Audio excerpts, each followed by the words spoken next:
Well, good afternoon or good evening, everyone. Welcome to our council meeting of November 9th. Being that Veterans Day is this week, I would like to recognize and honor all of our men and women that are serving and have served in our military, and I hope you join everyone on Veterans Day to thank those that have served. Ms. Wong, would you roll call, please? Councilmember Aguirre. Here. Councilmember Bain. Here. Councilmember Howard is absent. Councilmember Pierce. Here. Councilmember Siebert. Here. Vice Mayor Faust is absent. Mayor G. Here. Would you all rise and join me in the salute of the flag of our country, please?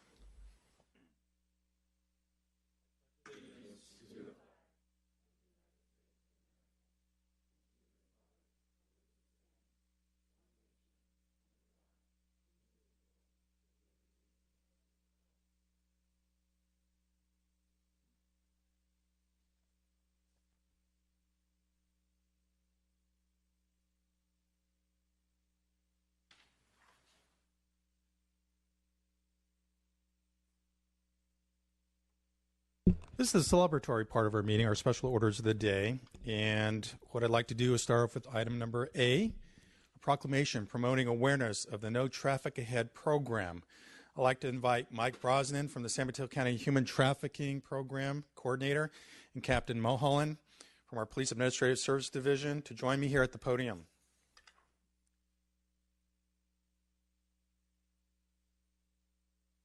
Tonight, we want to make a special effort to bring awareness to our community to an important cause, and with us tonight is Mr. Brosnan and Captain Mulholland to share some more details about this important matter.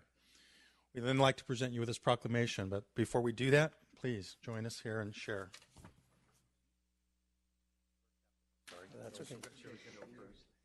Thank you, Honorable Mayor and members of council. I am Dan Mulholland. I'm your Administrative Services Division Commander at the Redwood City Police Department. And I'd like to thank the council for making this proclamation this evening and for taking a public stance against the very serious crime of human trafficking. Your support is appreciated, and it's entirely consistent with the collaborative efforts your police department has taken with other law enforcement agencies in San Mateo County. For over 2 years, the Redwood City Police Department has partnered regularly with other public service entities in the county on various human trafficking, intervention, and prevention campaigns. And recently, the County of San Mateo appointed a human trafficking program coordinator to oversee the county's regional response to this issue. The program coordinator is retired Deputy Chief of Police Mike Brosnan from the South San Francisco Police Department. And Mike has over 28 years of law enforcement service with the South San Francisco Police Department. And at this time, I'd like to invite Chief Brosnan to come forward to say a few words to accept this proclamation and tell us a little bit about the No Traffic Ahead program. Chief? Mayor G, honorable members of the Redwood City Council, I want to thank you for allowing me to address you as a part of this proclamation. I want to congratulate the city of Redwood City for joining the cities of Belmont, South San Francisco, San Carlos, San Mateo, Menlo Park, Half Moon Bay, Daly City, Pacifica, San Bruno, Burlingame, East Palo Alto, Millbrae, and the County Board of Supervisors for taking a stance against human trafficking. This pre-Super Bowl proclamation highlights a positive relationship between the city of Redwood City and the Redwood City business community. We have partnered with your Chamber of Commerce to raise awareness and market training. I also want to thank Chief J.R. Gamez and the rest of his team for their commitment to this effort. Your proclamation cites a national hotline in several occasions. The number for that hotline is 1-888-3737-888. It's an odd format, but one much easier to remember. That's 1-888-3737-888. As for training, every member of the San Mateo County hotel and hospitality industry was invited to the South San Francisco Conference Center last Friday, the 6th of November, for a morning of instruction. Approximately 180 people participated in the training, and we counted 58 different hotel properties. Your Redwood City Police Detective Sergeant Ken Cochran joined us as well. These hotel and hospitality professionals could be our eyes, our ears, our reporting parties, and our witnesses for the future. We were proud to provide them with the tools to recognize human trafficking and the confidence to report it. So once again, Mayor, I want to thank you for your leadership and for allowing me to participate this evening.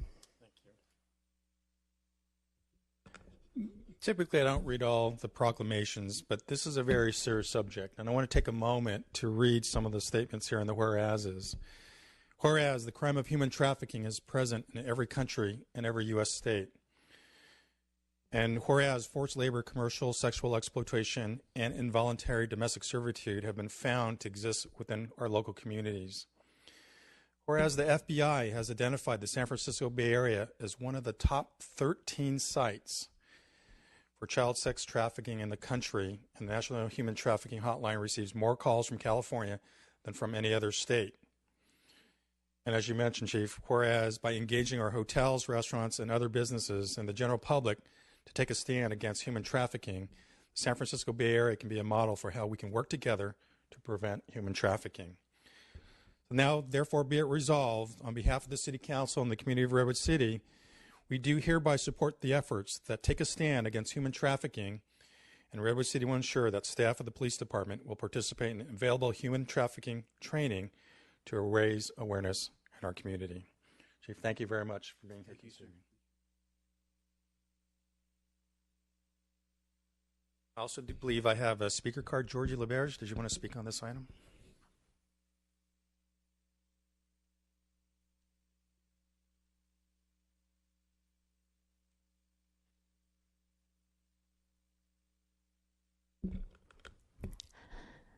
Honorable Mayor and City Council, I want to congratulate you for taking a stand on this very serious problem in our wonderful county of San Mateo. It is a very, very serious problem that needs to be addressed not only through the kind of work that our public safety people are doing, but to the general population. And I think that most of you know that the county of Santa Clara is embarking on an awareness program through an art installation. There are many ways to bring awareness to this terrible thing, and art is one of the ways that it is being handled in San Jose. The artist who is creating this art installation is going to be a very large art installation that will be outside in some prominent place in San Jose. Because we at the Parks and Arts Foundation know the particular artist, Jonathan Fung, it is possible that we may be able to find a way to bring that art installation to Redwood City. So a group of us are working on making contacts and hoping that we will be able to bring this art installation to Redwood City after the Super Bowl is done. That's the focus for Santa Clara County, is to have awareness program during the Super Bowl. But after that is completed, we are hoping that perhaps in March or April we will be able to bring this art installation and put it in some very prominent place in Redwood City. But not only do we want to have art, we are also looking at films. There's some very, very good films about the topic. So I just wanted to congratulate you once again on taking this stance, and to let you know that you will be hearing from us, and we'll be asking for your help, City Council, city staff, the community, faith organizations, community groups, and businesses. It affects all of us. Thank you so much. Thank you very much. Our next item is a very special one. I'd like to invite Chief J.R. Gammas to join me here, and it's really to recognize some very special individuals who, in a time of need, didn't hesitate to step forward and help out. So, Chief Gammas. Mayor G and council members, it's my honor and privilege to recognize three amazing folks from our community, and I would like for them to stand up and come forward and join me. And that is Mr. Bob Moose, Mr. David Hespelt, and Ms. Janet Columbet. If you folks would just come on up, I appreciate it. This is a great day for me because we could actually speak about some amazing work of individuals in our community in an incident that I want to kind of share some details with that I normally wouldn't do in a council setting, but I think it's very important for you to understand some of the things that went on that evening. So on October 7th, 2015, our police department received a series of phone calls from very concerned and frightened neighbors that live on the Castle Hill area. And basically, what we were receiving calls on were regarding an individual that was acting very erratic, that was screaming profanities as he was walking up and down the street. And at one point, this individual was breaking windows to residences and trying to force open the doors to some of the individuals that lived there. So as those calls were coming through our dispatch center, one of the first officers that was dispatched and arrived on scene was Officer Wynn. He arrived on scene and confronted a suspect that we later learned was under the influence of LSD as well as other controlled substances. Officer Wynn arrived and immediately he located that individual.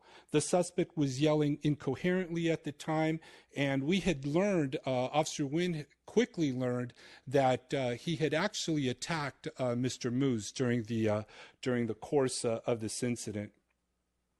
As Officer Wynn contacted the suspect and ordered him to get on the ground, the suspect ignored his commands and took a fighting stance, and this happened immediately.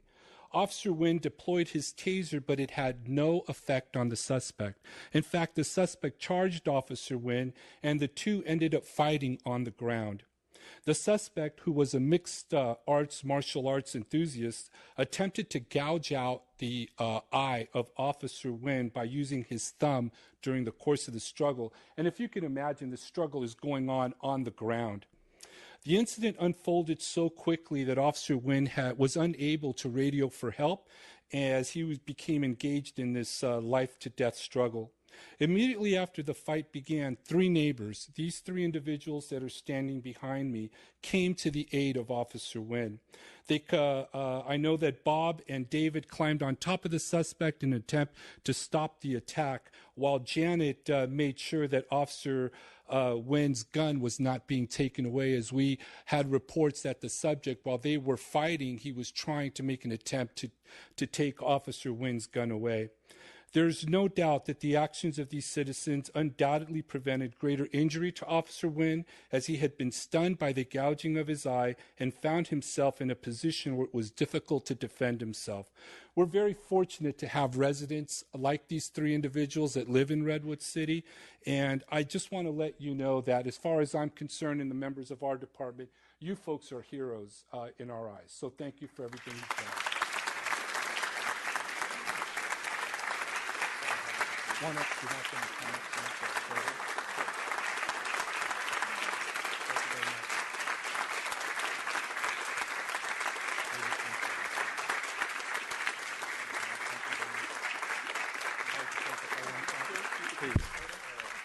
Council, if you would join me in front for a photo. And again, thank you for being so selfless. Thank you on behalf of our community for making Redwood City a special place.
All right, we have one more recognition to do today, and it's a great honor when someone who's worked for the city for over 3 decades and has an opportunity to be publicly recognized. So Chief Skinner, would you join me at the podium, please?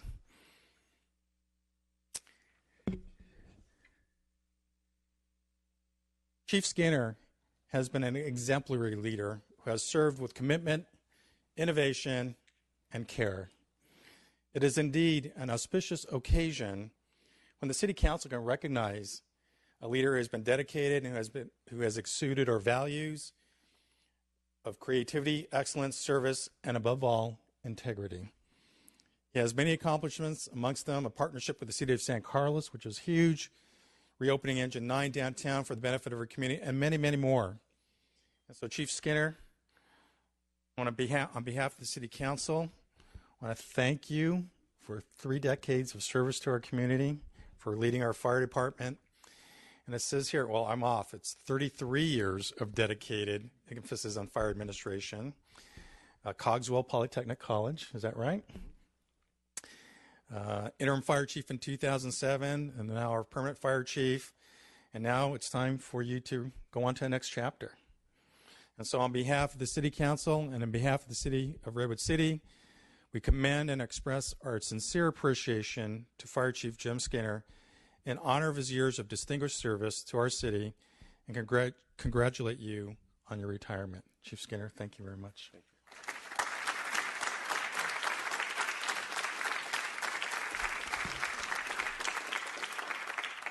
Thank you, Mayor G.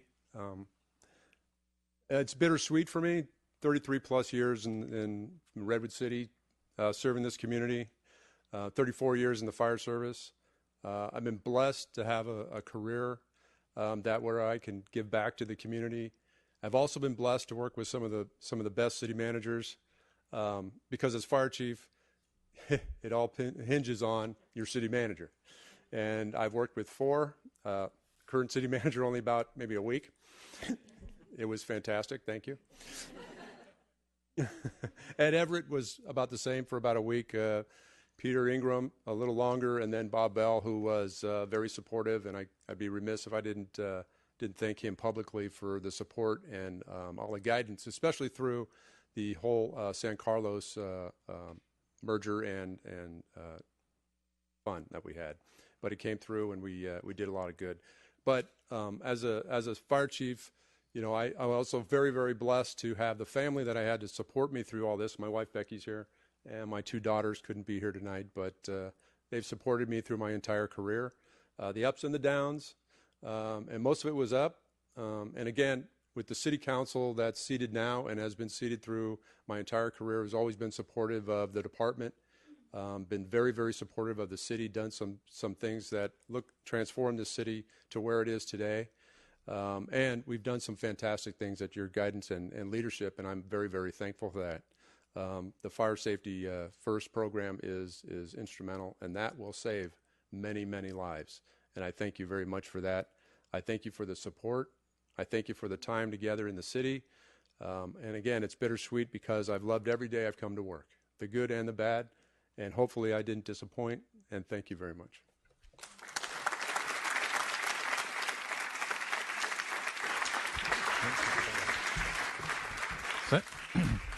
Thank you, Chief Skinner. I think there's some council members who would like to also add some thoughts. So, Councilmember Siebert. Thank you. I can't believe you got to sit down before we could talk to you, but it's okay. You can stay there. Come on up. As I thought about the time you've been in Redwood City, I started thinking about, sometimes people in leadership face a challenge or a challenge or two or a certain type of challenge. When I think back, I think of the challenges you faced in providing excellent fire service in some of the largest fires Redwood City's ever seen, and in some of the apartment buildings. And I know that it wasn't you alone, and I mean this with a tremendous amount of respect and admiration for the entire department, but since you're the one retiring, I think in the respects and the challenges you faced with personnel, with putting together 2 departments and the way that that's worked out. I think in the challenges you faced with good budget times, which are a challenge in and of themselves, and how we reallocate funds, but also in the bad budget times and the difficult decision. And I know you and I talked at times about the tension and the incredible difficult decision it was to brown Engine 9 out. That is something that I know probably wrenched at your gut. So thank you for the way you handled yourself. It was with incredible integrity and professionalism. When I would wake up in the morning and hear the news of something that had gone on or something else was happening, I never doubted for a minute that we had the right person leading our department.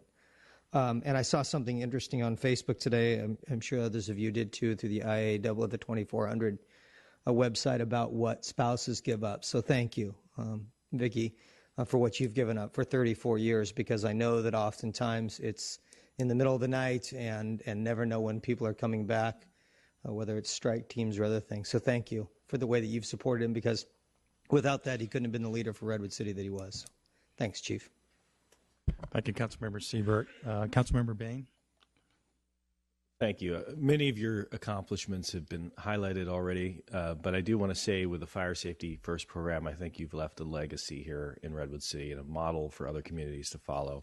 And one thing I'd just like to add to what Councilmember Siebert just said is, and I mentioned this to you last week in person, I really value what you've done for us as a city in terms of emergency preparedness. When we first started working together, our emergency plan was in 5 binders at Engine 9, inaccessible to the average person. Now it's online. Our Office of Emergency Service is much better prepared, and we as council members know what we can do in the event of emergency to assist. So thank you for everything you've done, from balancing the budget to helping our citizens to leaving a legacy. You'll be missed. Thank you, Councilmember Bain. Councilmember Giddy. Chief, something that you said struck me, that you said it every day that you come to work, you enjoyed it. And it showed in the work that you did in our city. I worked closely with you when you were doing the negotiations with San Carlos, and they only had the best to say about what a great team you put together. And the other aspect of your team and your leadership is that you were always in the community. I mean, your folks are in every event that we have, and the children love it, the families love it, and that comes from your leadership. And Becky, thank you for sharing Jim with us, and we'll miss you. Thank you, Councilmember Giddy. Councilmember Pierce. Jim, I hope you and Becky have a lot of great things planned. You certainly deserve it. I've always valued the fact that you are very level-headed and calm and very personable, and working with all of us during really difficult times that have been mentioned, and trying to create new programs. It's not easy. And your can-do attitude and the way that you work with the men and women in your department and the other departments when you worked across all the departments with Bob on the budget, I think it gave me confidence that we would weather the storms that we were going to. And I think having quality leaders really does help an organization and a community. So thank you for the time that you've given us, and now have a lot of fun. Thank you, Councilmember Pierce. Chief Skinner, just the final word, I guess, is that one of the things I've learned about the fire service here, it's family. So on behalf of your Redwood City family, your fire safety family, and your own family, thank you for your time here. But there's one thing about family. Family's forever. So don't be a stranger. Come back and visit. You've left a legacy here, and it's much appreciated. You will be missed, but you're always welcome. So thank you very much.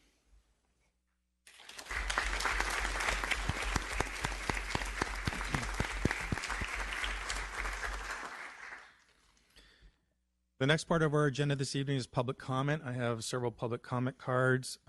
Just a clarification, Mr. Hannig, did you want to speak on public comment or a... Okay, thank you. Our first speaker is Diana Reddy, followed by Andrew Droll.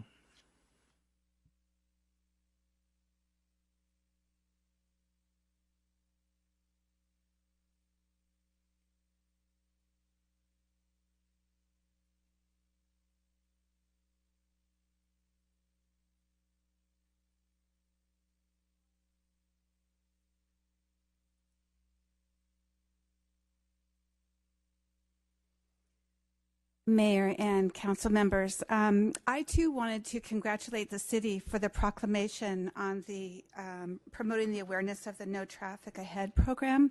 It happens that I belong to a political club that had been looking at this very program and trying to decide what we might do to support it. And one of the suggestions in our meeting was to come to the city council and ask you to pass a proclamation. That's been done. So now I know the other thing that we can do. So we will be talking about supporting this effort. But thank you so much.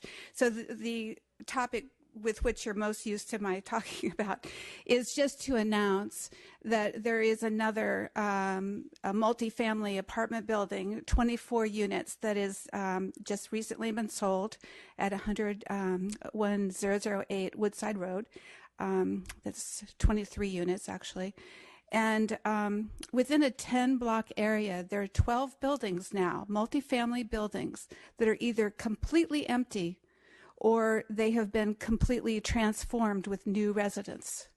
And it's very upsetting for our community and very much concerning that we need to do something.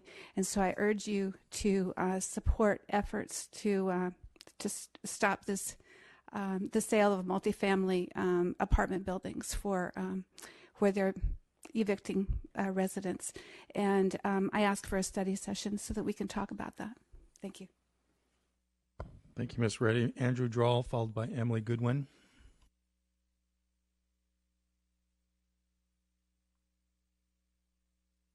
Hi. Thank you very much for the council to give me the opportunity to talk. And thank you for my annoying email messages and also my phone calls to everybody on the council. And thanks for those that did respond and those that did leave me messages. I just wanted to start with just the economic environment that we live in for renters in Redwood City and what my experience has been as a renter in Redwood City, which hasn't been a very pleasant experience for me. I've owned homes before, I've owned condominiums, and I've rented in many other cities, New York, Denver, Boston, and I've never seen anything quite like this as far as the landlord situation. Anyway, we have an economy right now that has absolutely no inflation. September, it was 0.0%, right?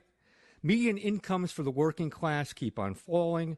The proportion of Americans in the labor force is at a 38-year low. It's not a good environment for the 99% for working class people.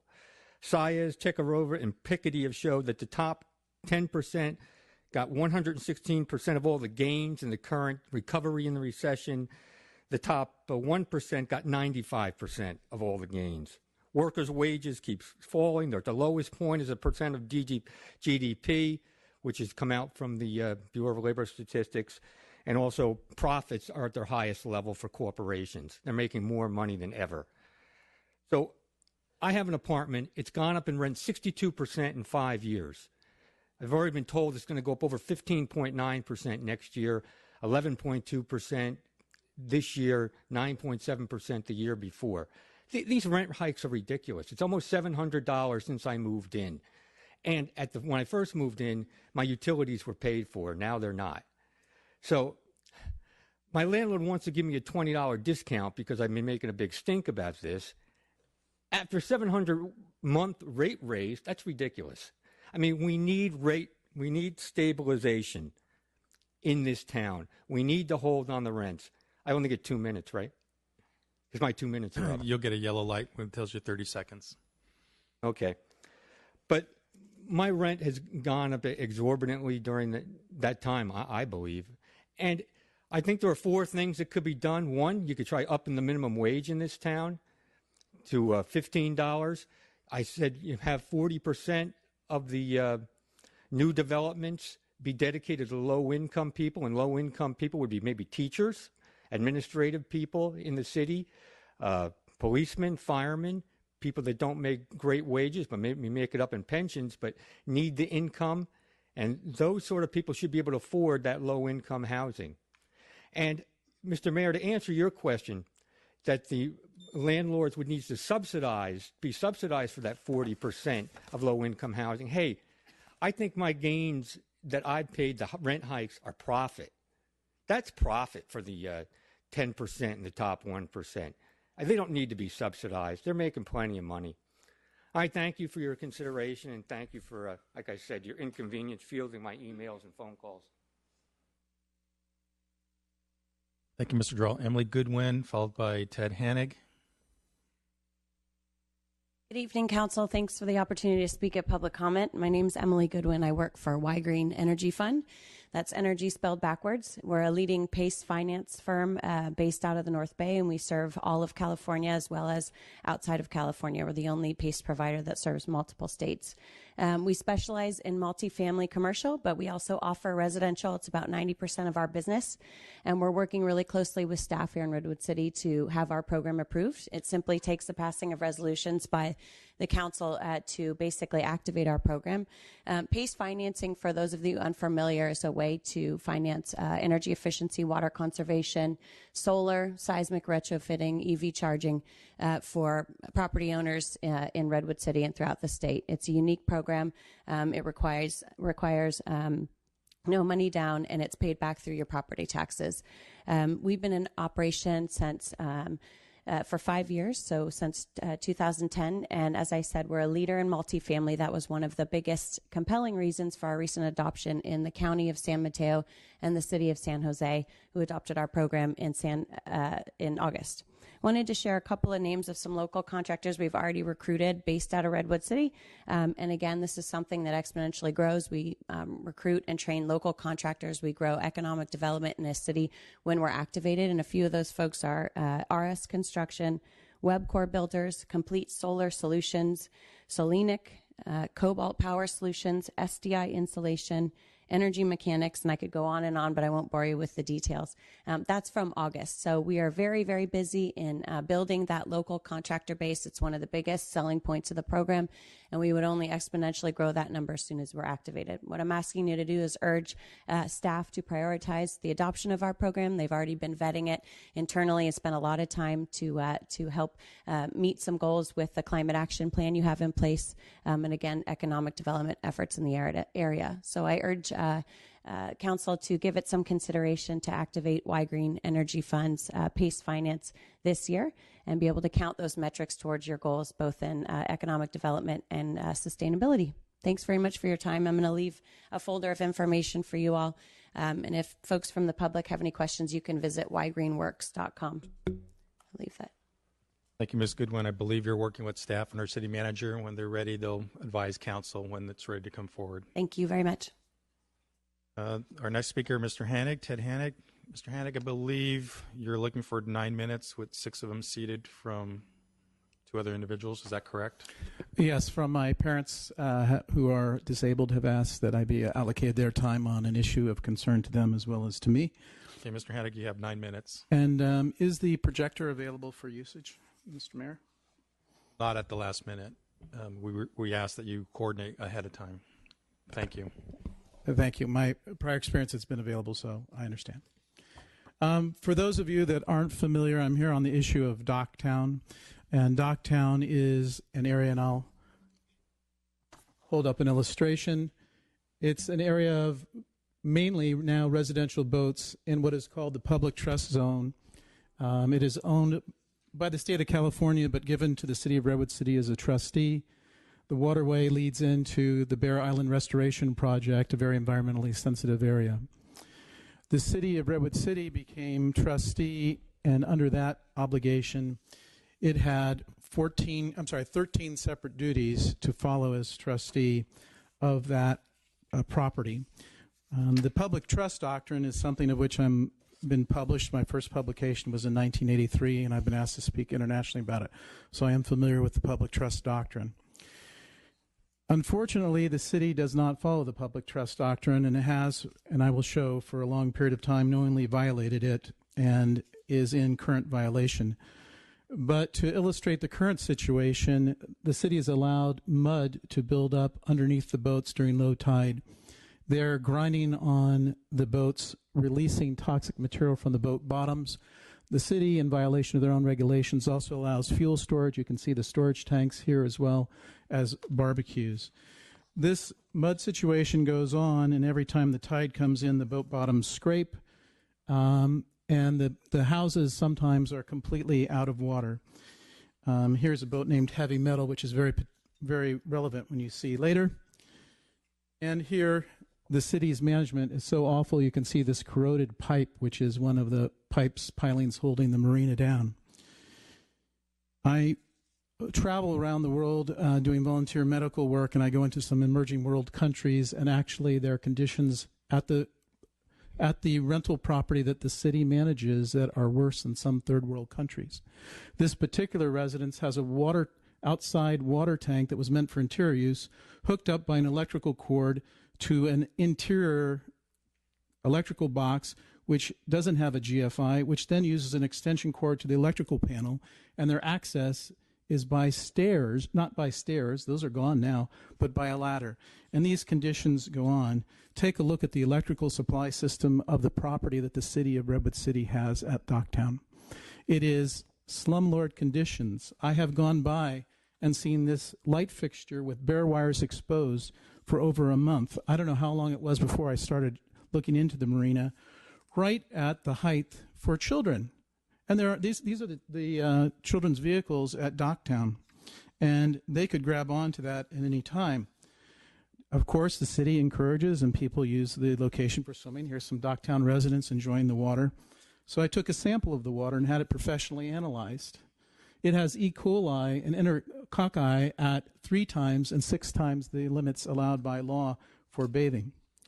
Tonight we honored the fire department, but what the public doesn't know is there's no fire hydrant at Docktown. In fact, there have been fires. Here's a boat right before it sunk, and of course environmental contamination. The hose to reach Docktown was a half mile. A half mile. You have no water main and no fire hydrant at Docktown. You have boats that aren't being regulated, and I have tagged some of the city council members on this problem. Here's one that rolled over in the marina. You have children that are playing in this area and including in the mud, and we're going to turn to the mud because the city has done a most awful thing when we get to that situation. You don't comply with the Americans with Disabilities Act, and if you look at the handicap parking, you can't even read the sign. In my opinion, there are lots of cranes out there, but you've been focusing on the ones downtown and not the ones out there, because I will show you exactly what the problem is. Goes back to my letter to the City Council of April 21st, 2014. I pointed out that the State Lands Commission has said no residential usage in the public trust zone, and you are the trustee. It's unlawful. I wrote a follow-up letter on May 9th on the same subject, and again complaining that the mud is being disturbed and going into the waterway, which is leading into our new virgin restored wetlands, and that this is a serious problem. Your Honor, the mayor wrote to me on May 22nd, 2015, over a year later, saying the city is entirely consistent with fulfilling the role the city has under the public trust doctrine. I will show you, Your Honor, that I can't find one atom of support for the view that you've been in compliance with the public trust doctrine. The city knows that it's in violation. It's been warned by everyone, and we're going to see that very quickly.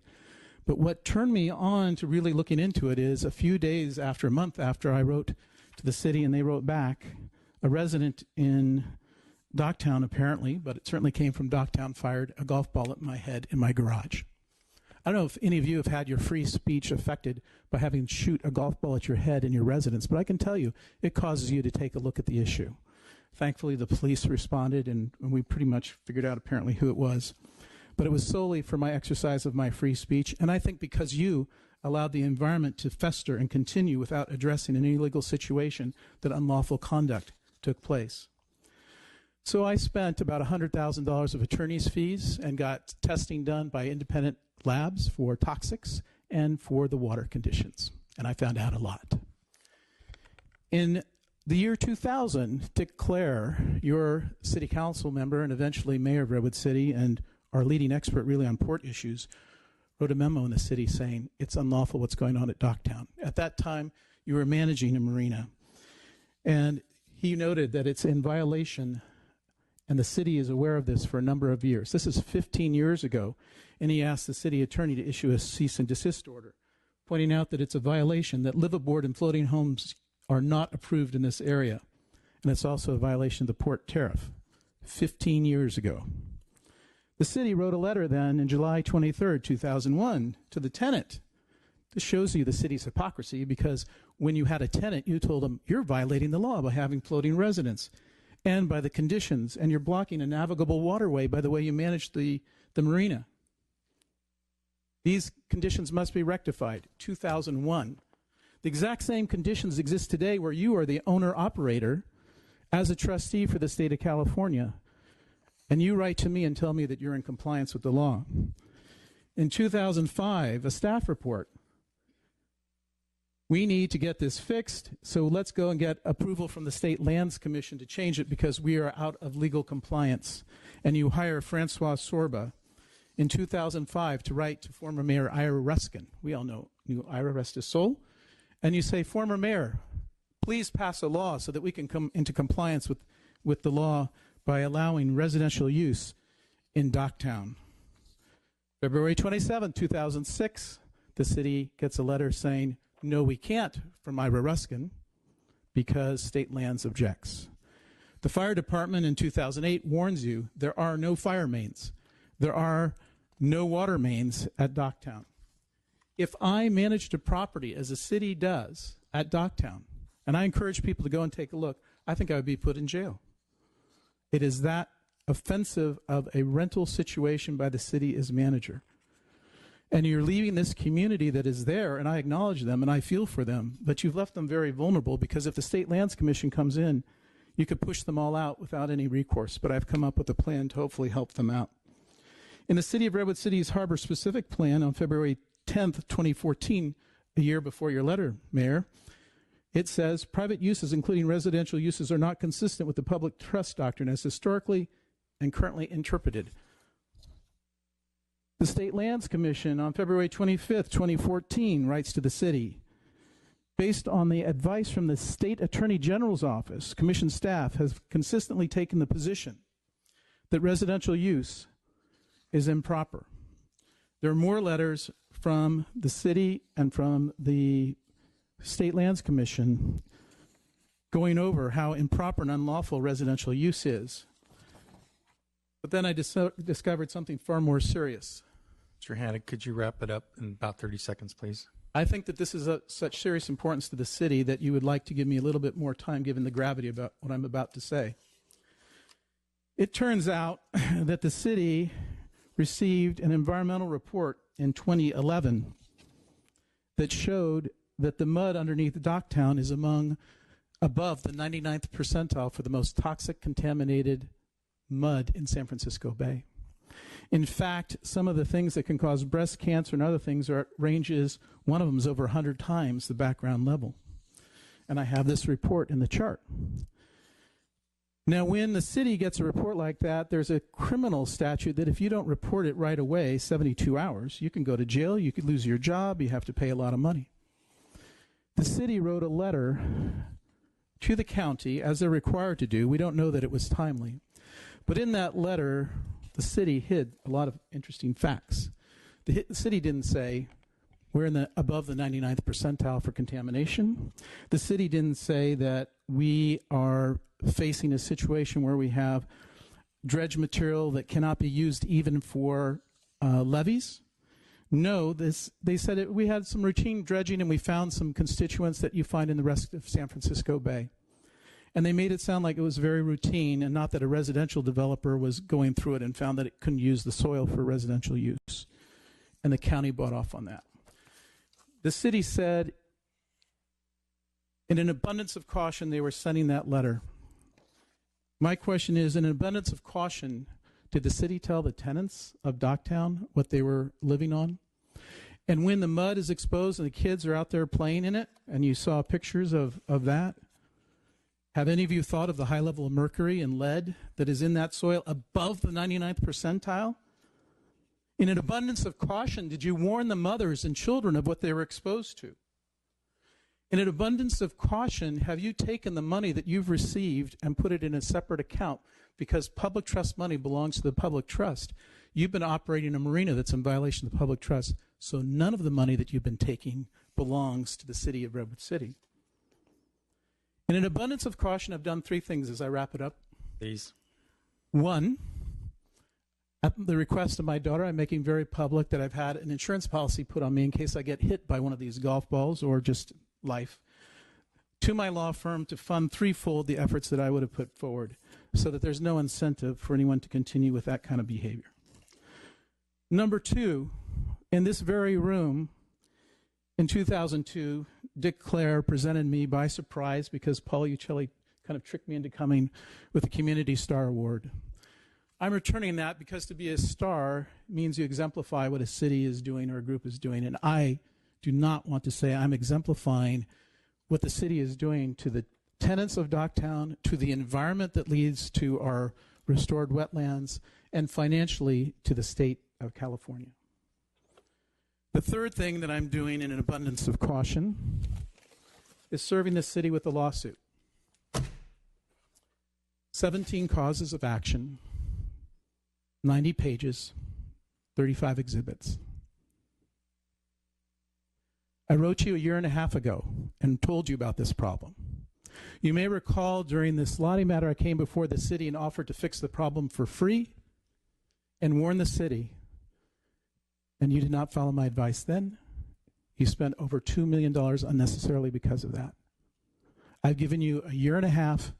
You've issued a request for proposal that shows the city plans to continue with operations there for another 2 years, to continue to contaminate our environment, to leave the residents at Docktown at slum condition, high risks, and to take money that doesn't belong to the city. The lawsuit will seek to have a constructive trust imposed on the entire $25 million of city reserve fund because you've commingled trust funds with the city funds.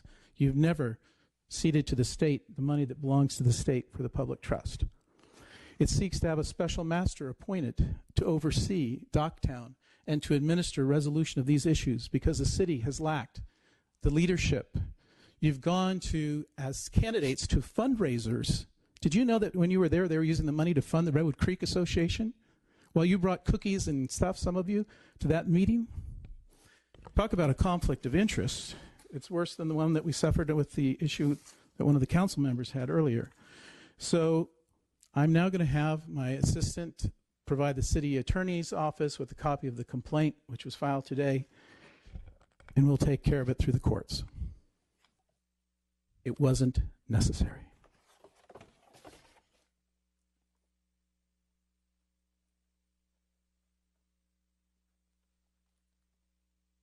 Mr. Hannig, I understand you feel your prior communications to me and the council about Docktown were not responded to or appreciated, and I respect your point of view on that.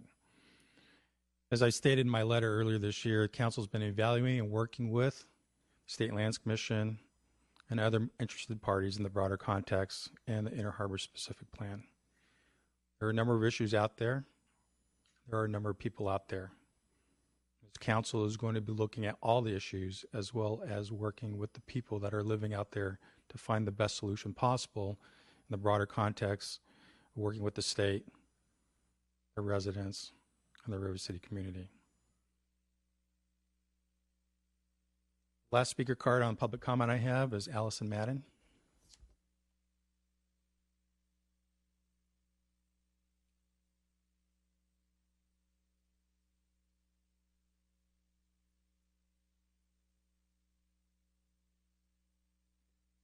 Good evening.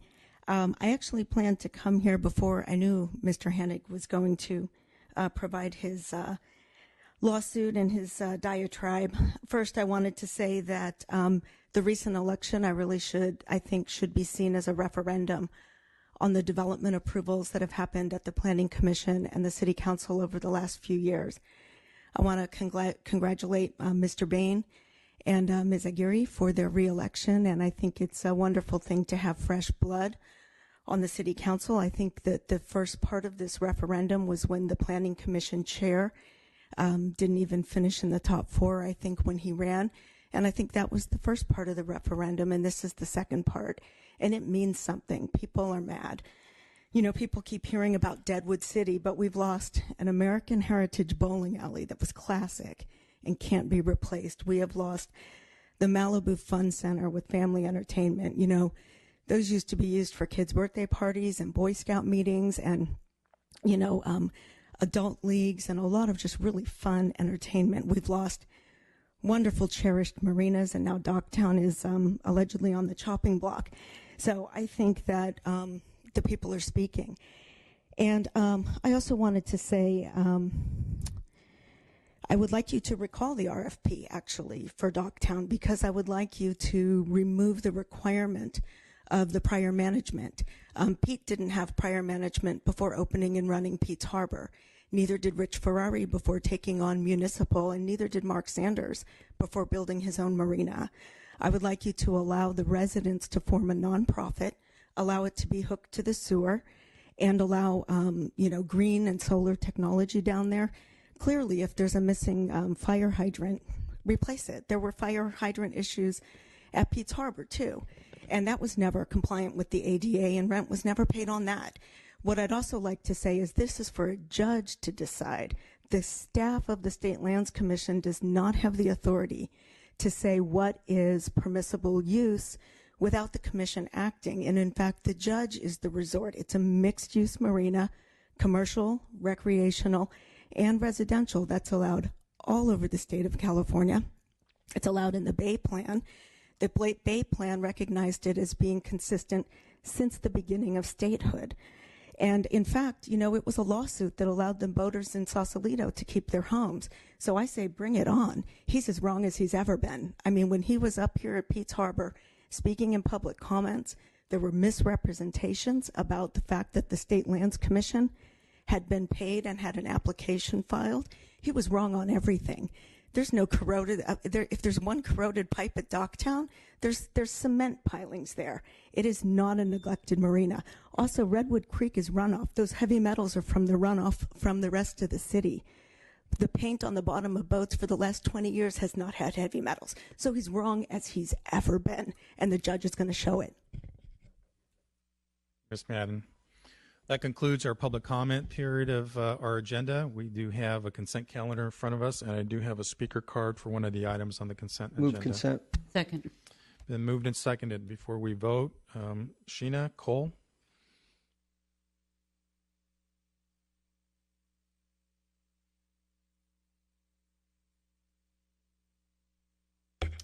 Good evening, Honorable Mayor Jeffrey G., members of the City Council, city staff, and the public.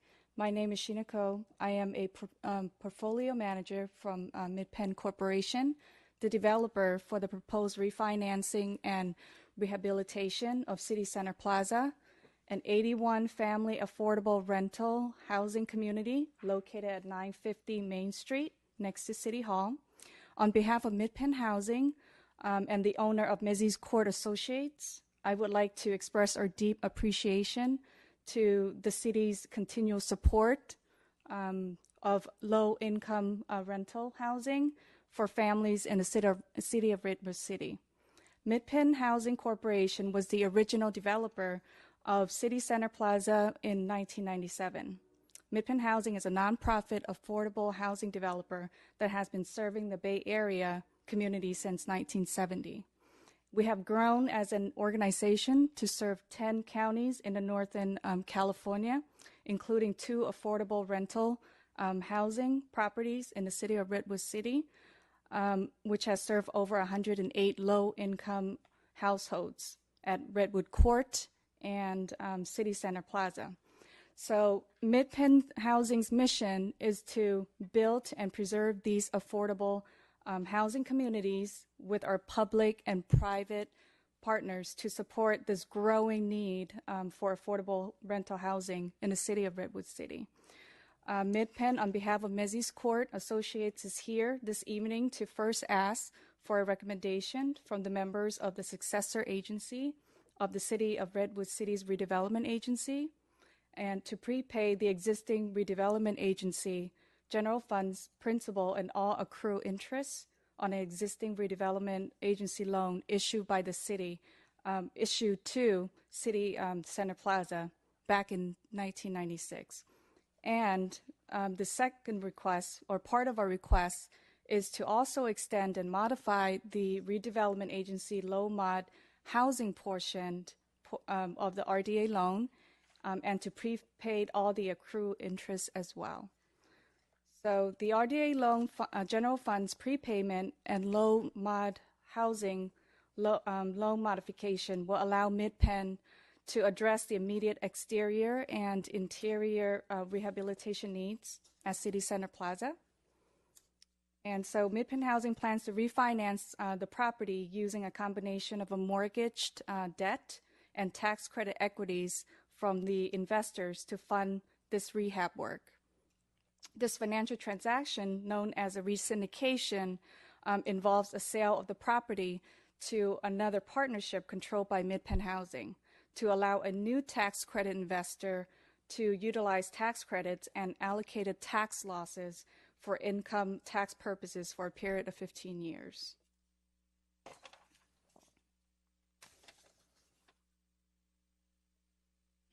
So Mid-Penn Housing staff expects loan and tax credit equity proceeds generated from the refinancing would be enough to, one, repay existing debt obligations, including the first mortgage, a Mid-Penn housing loan used to buy out the previous tax credit investor, the RDA general funds principal and interest, plus all accrued interest on the RDA low-mod housing loan, and also to complete the essential property rehab to improve the quality of life for our affordable housing residents, many of whom have lived at the property since it was built back in 1996.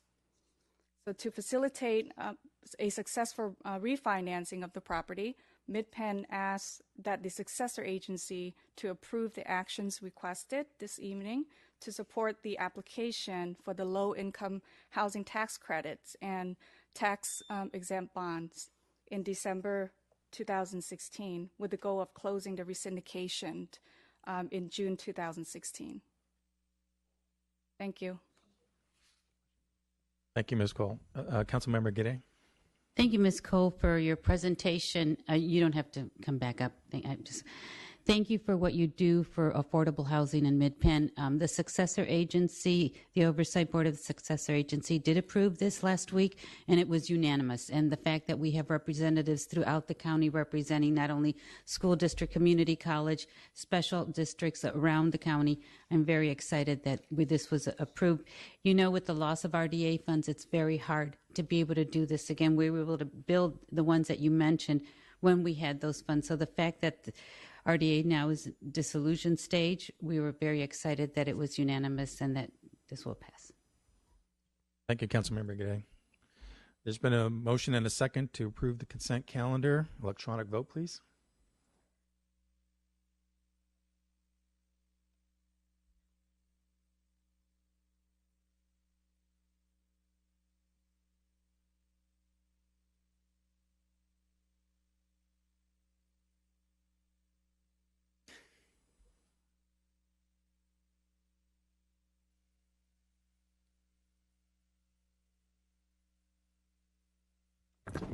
Motion carries unanimously, 5-0.